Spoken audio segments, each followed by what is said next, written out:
She had never given the role as much life as she had tonight. As the audience roared with approval, she knew that this was the pinnacle of her acting career. Does pinnacle mean lowest point, only approval, highest point, or disaster?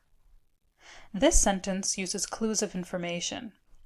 The sentence tells us she had never given the role as much life as she had tonight, showing us that while she had given the role life in the past, it had never been this much. This was her best.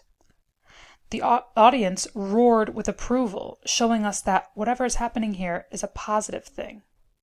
Using these two clues, we can understand that pinnacle must mean the height of her career. Using this definition, let's take a look at our choices and pick the best match.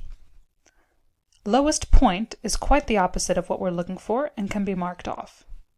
Only approval also doesn't match, as it said she did give the role life before tonight. Highest point seems to be just what we're looking for, but we're going to go on just in case. Disaster, again, is quite the opposite, so we can cross it off and mark C, highest point, as our final answer.